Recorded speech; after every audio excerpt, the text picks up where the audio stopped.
धान धरी चाषी बसिछि ना आसुछि टोकेन ना शुणुछि जिला प्रशासन। फार्मर आईडी ब्लॉक हेतु नानादी असुविधा भोगिबाकु पड़ुछि। एभଳି एक घटना देखिबाकु मिलछि भद्रक ब्लॉक गेलटुआ पंचायत बगमरा ग्राम रे। बगमरा ग्रामर रवींद्र उपाध्याय रांधिया सेवा समवाय समिति रे खरीफ धान विक्रय पई पंजीकरण करिथिया बेले टोकेन न आसिबारु विब्रत होई आरसीएस को कार्यालय को जाई जांच करिबारु रवींद्रंकर फार्मर आईडी ब्लॉक हेतु टोकेन आसी नथिबा जणा पड़िथिला।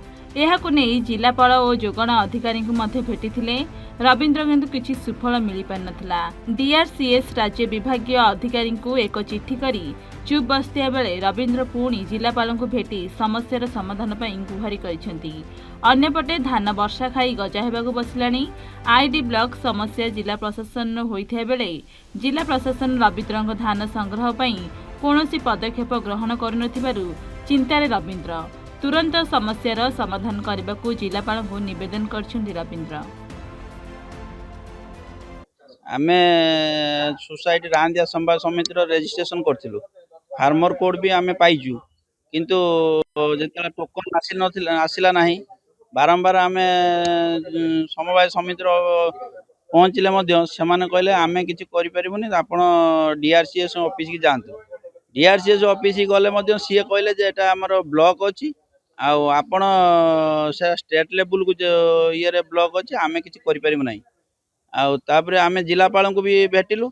जिलापाल भी तांको निर्देश देले जे इनक्वारी करिया पई से इनक्वारी करी भी हमको कहले जे गोटे एमडी भुवनेश्वर को से चिट्ठी गले 17/13/3 चिट्ठी गले से माने जेन्युइन फार्मर तांको जो फार्मर कोटा अनलॉक अच्छी लॉक खोला जाऊ किंतु दुखर कथा एपर्यंत आमर खोला गला नहीं कि आमको टोकन आसला नहीं। आमे बर्तमान रांदिया समवाय समिति 169,000 टका लोन नहीं धान जहाँ चाष करूँ सब गुरु गाई खाऊँ आमे लोन केमिति सुझिमु बा आमर जो धान मेघ पानी पवन होउची आमे केमिति काहाकु बिकिमु बारंबार जिलापाल को दी थर द्वारस्थ हेले मध्य सी आमर किछि सुफल मिलू नहीं। असुविधा सी कहते एआर कहते डीआर को पचार डीआर कहते स्टेट लेवल बंद अच्छी आमे चाषी चाष करी क्या पाखर अभियोग कले तार समस्या समाधान हम आमे भी जानी पारना। आमे जिलापाल गुहार करने चाहूँ जे आमर टोकन प्रदान करा जाऊ आम धान जो चाष करचु से धानटा केमिति बिक्री करा जाऊ से व्यवस्था करा जाऊ।